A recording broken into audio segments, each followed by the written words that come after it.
just go and do it and see what happens.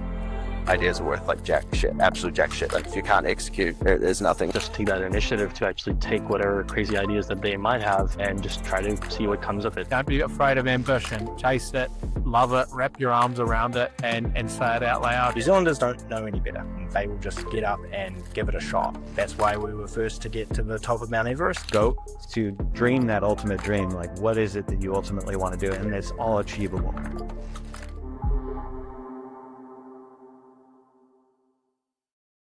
I would say it's still very early days. Some of them very early days, some of them already in the market for a few years. And what we want to do with this panel is basically talking about the early days, how to get started, how to build a company when you basically start from scratch.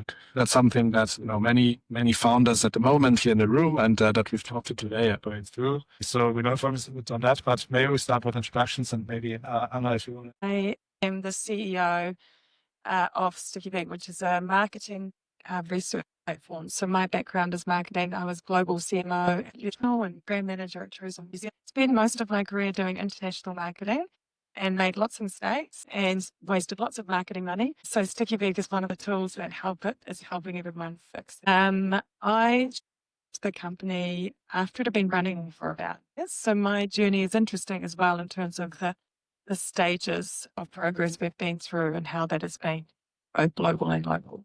Hi everyone, I'm the co-founder of Bonnet. I'm the CEO there. Bonnet basically is a vehicle management platform.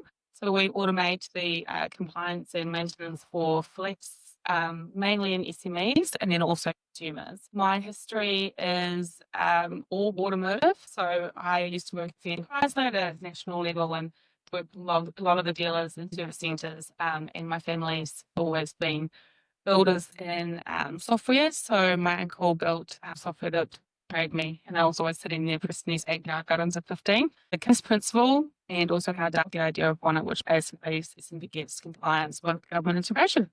Yeah, hey everyone, I'm Tony, founder of Newton, which is a new space company, just trying to raise pre-seed money at the moment. I've been going for about 6-7 months working through that journey. I guess I started my career as an engineer, was lucky enough to get into Team New Zealand very early in my career, and that led to many campaigns with them. And then, because I'm used to doing kind of hard things, and it was a very unstable career choice, especially after we came second 3 times, sucked. I was lucky enough to land in Rocket Lab just as it was getting going, and it was part of that journey for 10 years, which then gave me a taste for doing quite hard things. And so I thought, let's start in the space company. When you first started out and when you became CEO of Stickybeak, were you already thinking about building a global company, or were you kind of very much focusing on let's start in the market, see how it goes? What was your ambition? It's kind of odd because Stickybeak genuinely was global from day one and that it had no New Zealand. So when I joined, I went the other way and thought, as the platform was amazing, but it was almost too good. And that the analogy I say always, we were doing 100 things for 100 customers. So it was very hard to scale what we did. So we just really narrowed up and focused. But for me to figure out what that focus was, I went back to New Zealand and I tried to think if we could win here with that narrow idea, then surely we can win offshore. There's a tiny amount. FMCG marketers, their problems are our core customer. So there's a big FMCG business in New Zealand. There's lots of great brands. It's enough that if we can make it here, there's 100 times that offshore. So we were very global. Like day one customers are Manchester City Football Group, the World Health Organisation, St Johnson, these crazy customers. And then we went back to actually SMEs and volume and growth. And now we're very much into Australia and the UK. I had always done international marketing, so I knew proving it and then going offshore was always going to be the way. It was interesting, coming back and doing that probably in reverse. But your company is, of course, has also a regulatory aspect, so that's when you started in New Zealand, but you're thinking about global markets. Yeah, so Bonnet basically relies on how stringent the compliance is for vehicle management. So in New Zealand, we've got some of the most stringent road user charges, petrol moving to road user charges, registrations. Going global for us was always where we would end up. Fast as possible. We're looking to do next year. But the problem with going global with us is state by state changes in terms of compliance regulation. That's on our side is the fact the whole world is moving to distance-based road user charges, essentially taking the Tesla fuel out and putting it into distance, because fuel becomes more economic and rah, rah. So for us, I mean, it's without question that we'll go global. There's a massive need for SMEs to manage their vehicle compliance without needing to pay for GPS tracking, and that's kind of where our greenfields. But yeah, it's just about getting the right integrations and then making it as seamless as possible, which we think we're very close to going now, and so we're excited to see the results next year. You're following the regulation. Yeah, so 2 years ago, when I launched the app, ironically, it was actually built for consumers first. And what happened is fleets basically needed our service as there wasn't a solution to replace their spreadsheet. Now in New Zealand, 3% of our users are consumer, but 7% is all of our revenue, and that's fleets. So we think that that business model will be replicated overseas. In terms of regulation changes, like a lot can change in 2 years. We thought that the UK would be doing it first. A lot of these regulatory shifts depend on the government's shift. Luckily in New Zealand, Labour's idea was to bring in petrol, so unlucky for people that own petrol vehicles, but National bring that in, it's certain that it's going to happen. The Australian market looks like they'll go next, and California's already testing road charge for EVs. So we are going to be testing in 2 markets at the same time. And yeah, it's just a case of the time. And Jamie, you said you're currently fundraising. As a founder who starts in New Zealand, do you go to New Zealand investors first? Are you already thinking about international investors? What's your thinking in terms of how global you want to be from day one? Yeah, I think definitely in the space sector, like deep tech in general, it's a pretty expensive fundraising journey. And so probably, I would love it if you guys could raise an even bigger fund. I know 50 million is pretty awesome, but you can try and get towards 100, pretty sweet. So yeah, I guess I've been thinking from very early that this was always going to be like an international fundraising experience. And I have been working my way through America, Australia, New Zealand. Really interesting learning the different pitches you have to make to the different audiences. Definitely a Kiwi VC wants to hear something a little bit different from an American VC. Can you go into details now? And what are the specific? Yeah, I think we in New Zealand we talk a very realistic game. You will make a very make an ambitious but a realistic plan, and then you'll because you want to be honest and transparent, because you can't be a dick in New Zealand. So you will tell it like it is, and the VC will take you at face value for that because you have credibility to stand by your word and you go and do it. Whereas I think an American VC, no disrespect, Mark, but they will immediately take whatever you say and divide it into straight away. And so you have to flip that script and actually come to them with unrealistic expectations and then sell it convincingly, knowing that you're actually going to meet in the middle. Yeah, I mean, I've been when I started VC, I was an analyst, and my job was literally to go into financial models and divide everything by 4. So that's kind of how we looked into it. And I guess here in this market, it's true, it's a bit different. We still do that. What's your experience? I mean, you've broadly raised within the market, but how do you think about fundraising overseas? Yeah, I actually think it's a really positive experience. And I think what I've found particularly great about raising in New Zealand is the conversation that you have and the partnerships that you have with VCs, even if they're not necessarily in. They're still willing to make 3 more introductions and help you out. Whereas I think that just the flood of volume that an American investor will get means they don't have the time to put to you to help you out, right? And so we're all kind of building the system together, which is great. So I would say I've had more leads come out of VCs that aren't necessarily in the round, but are really willing to help you succeed anyway. Actually, no overseas yet. I've actually been closely speaking to Erica, who can't make it tonight, and she's been spending the last 6 months or so in San Francisco, and she's been telling me her insight. It's just such a different market or pitch scenario. The metrics are different.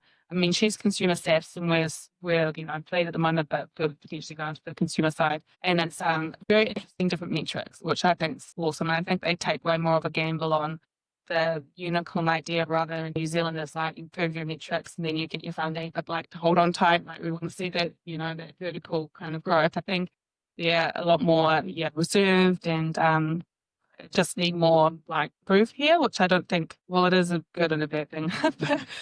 but yeah, I think I'm excited to get to the point of basically raising capital overseas, seed roads there. Yeah.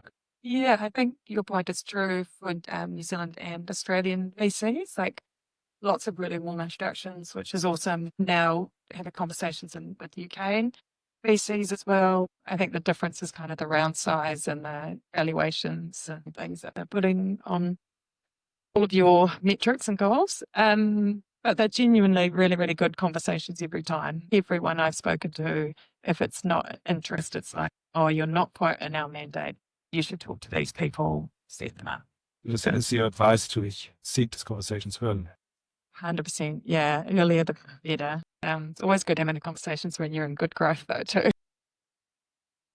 Mark, you spent the last few months in San Francisco. How do you, like, when you pitch our portfolio companies to San Francisco VCs, like, are they skeptical about what's coming out of this market? I mean, no, not the way I pitch it. The way I pitch it. And shit, we got to get into this thing.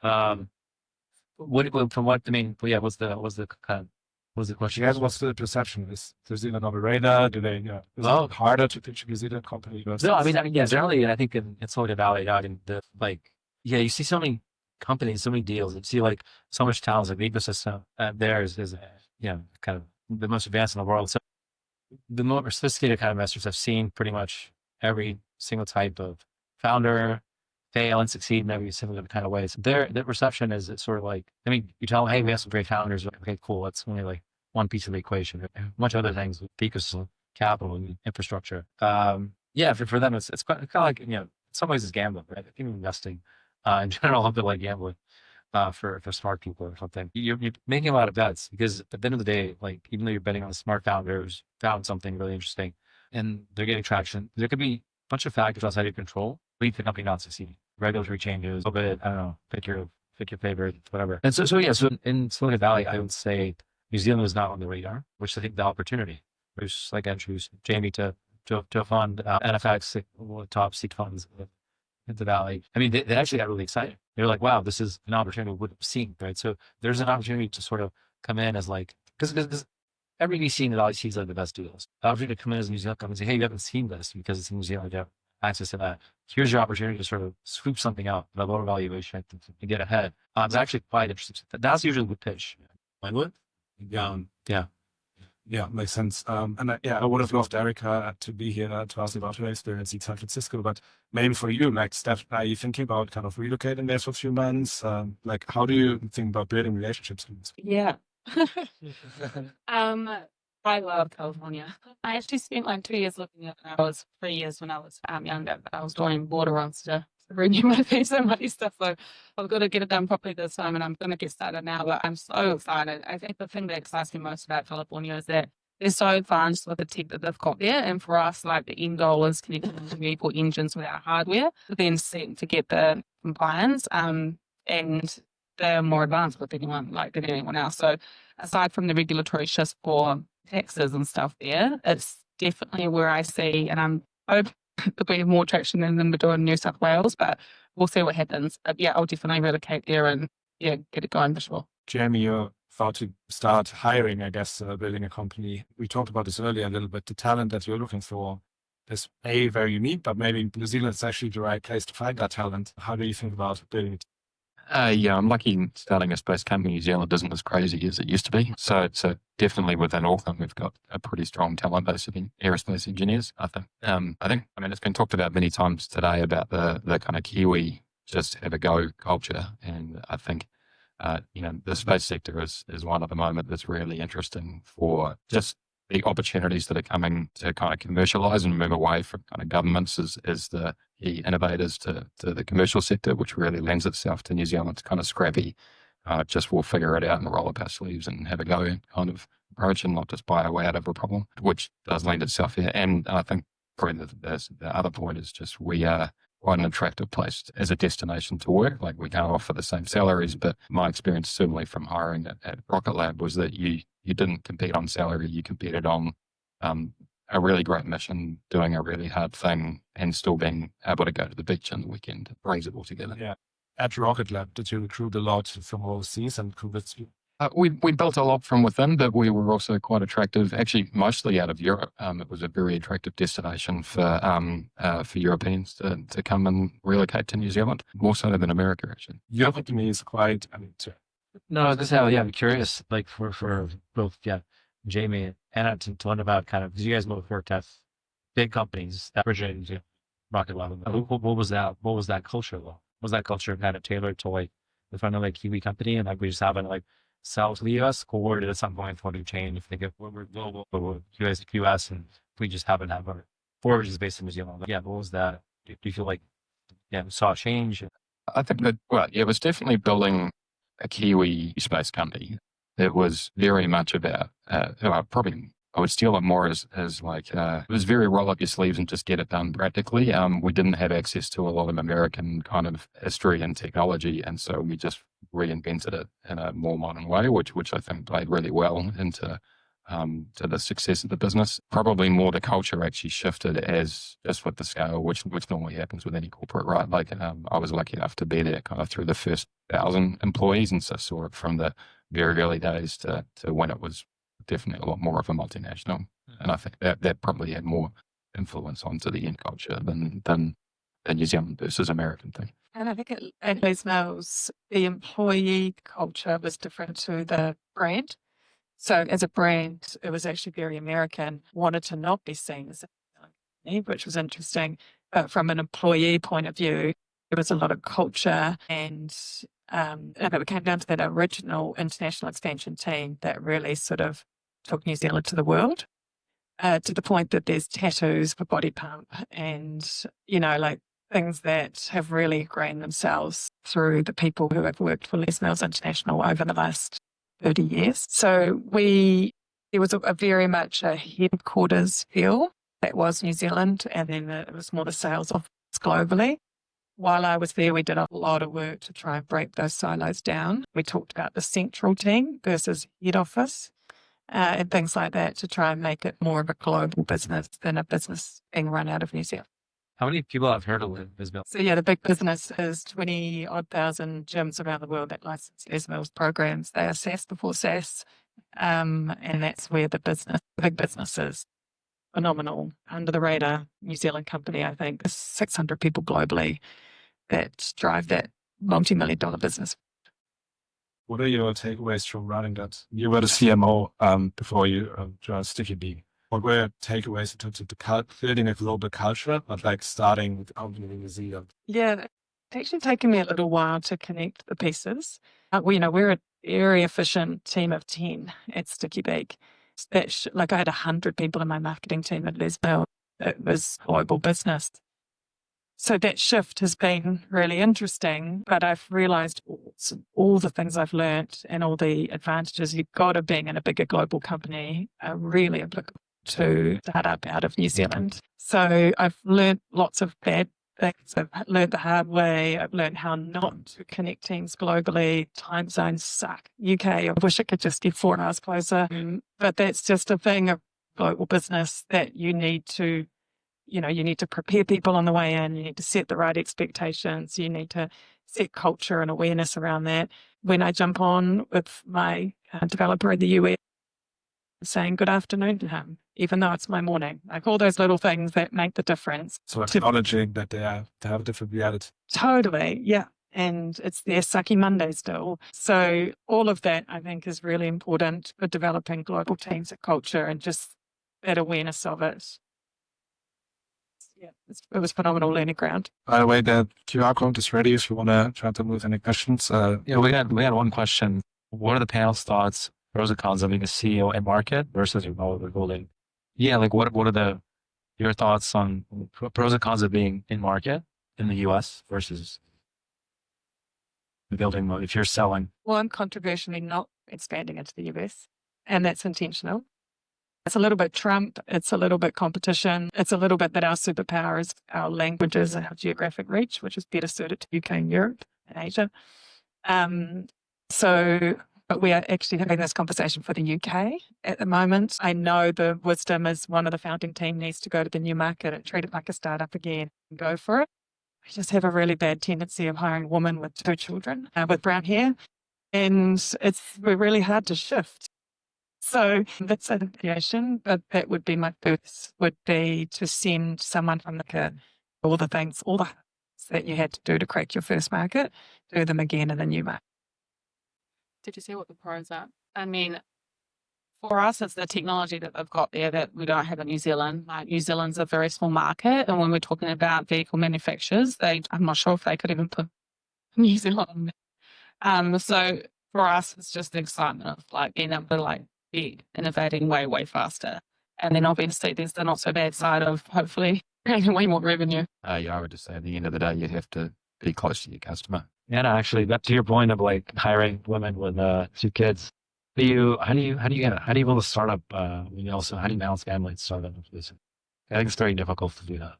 Yeah, it helps when you're doing something you love. Like if you're doing a job and it's even a 35, 40 hour punch in, punch out job, but you hate it, it's exhausting. You don't have energy for anything, let alone kids, life, whatever.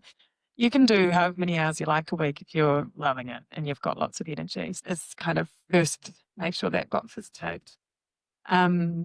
Parents are wildly efficient humans. They make great decisions. They prioritize well.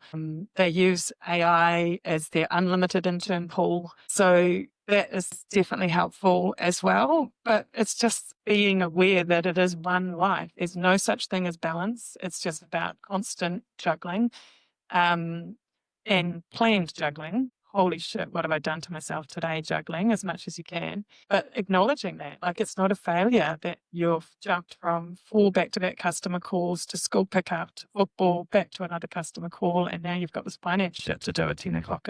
That's the reality of the day and kind of love it. So, and if you don't, then that's not the right gig for you, probably. Yeah, everything that you said, just being present. I mean, I think to be honest, like I just value the time so much more. And also I absolutely love what I do as well. So I'm having fun all the time, although it's very chaotic and Yeah, I think at the end of the day, as long as you're connected to the mission of what you're trying to do, like that was really well said.